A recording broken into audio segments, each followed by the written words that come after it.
I come from a country of roads, a place called the United States of America, where the roads tie together 3,000 miles of desert and mountain and valley.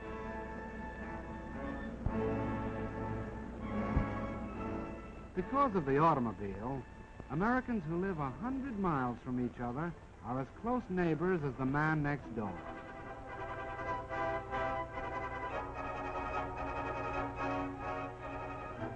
Long before my time, the look of the landscape was already changing. Men were dreaming about new cities of long avenues and wide spaces to live in. These cities were planned. They were even built.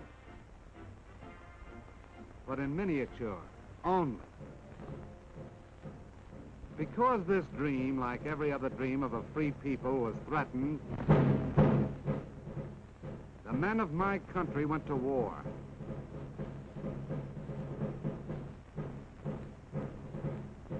The automobiles of the times of peace were stopped. They were stored away for the duration.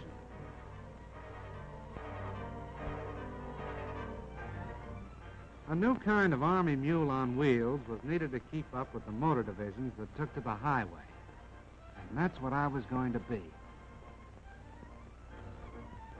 The job of figuring me out was given to the automobile industry.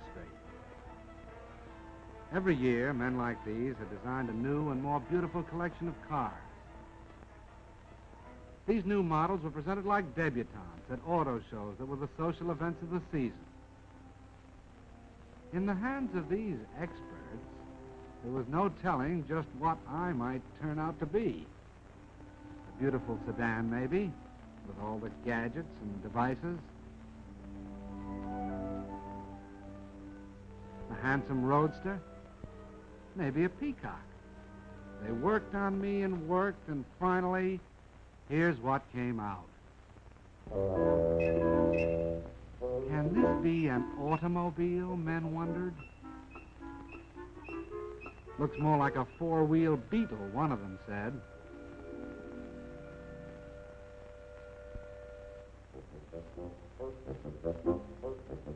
No, I wasn't too proud of myself back there at the start when the Army first looked me over. Then they sent me out on the road. They tried to drown my motor, but my ignition was set too high for that. They tried to break my back on roller coaster roads. When I held together, it looked as if the Army and I might somehow get along, because they gave me a nickname. From the words general purpose, they took the G and the P. They called me Jeep. It sounded more like a noise than a name. Then it really began. I was sent out on maneuvers. This Army was getting tough. Could I keep up with them? Was I good enough? How did I know? All I could do was keep my fenders straight, my gears grinding, and hope for the best.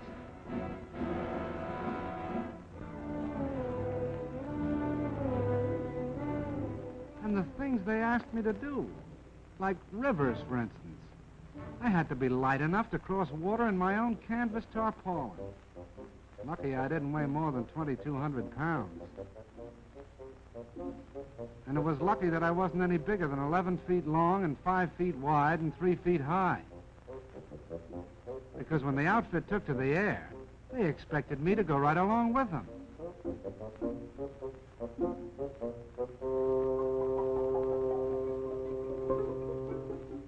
One day it'd be airplanes. The next it'd be a transport glider. And if I wasn't riding in them, I was pulling them up into the sky. Lucky I was 60 horsepower strong.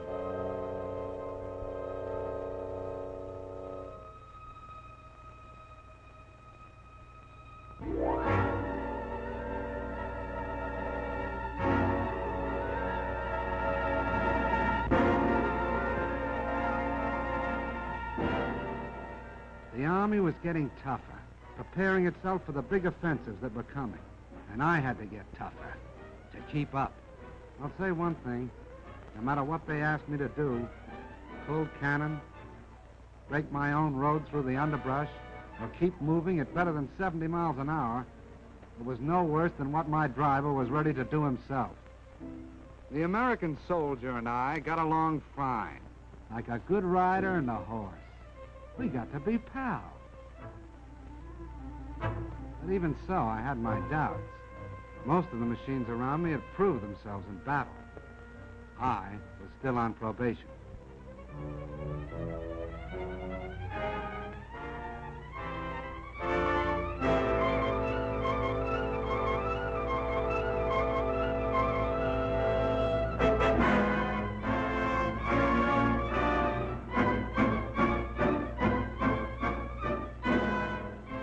I did about everything a machine could do to stick with that army. Stood up to gunfire and mounted a gun of my own. I laid down smoke to hide the tanks that followed. I helped out wherever I could.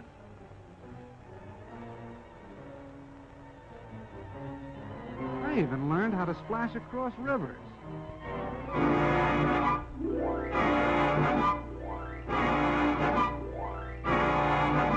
With a boat arrangement built around my middle. But I didn't know yet whether I was accepted until all of a sudden I found myself in mass production. It meant only one thing. I was a success. I was getting turned out one every 2 minutes. 30 Jeeps an hour. What do you think of that? All of a sudden, I found that I was a popular kind of character. I was marching right up there in front with the band. I was meeting movie stars, and we went out driving together. We sold war bonds right down the streets of Washington, D.C. itself. I was a success.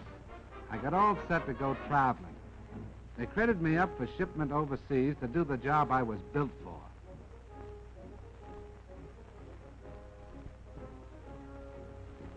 I was sent over by the thousands. And I traveled with the guy I liked best, my pal, the soldier. Wherever he goes, I go. And let me tell you, we land together on a lot of different shores.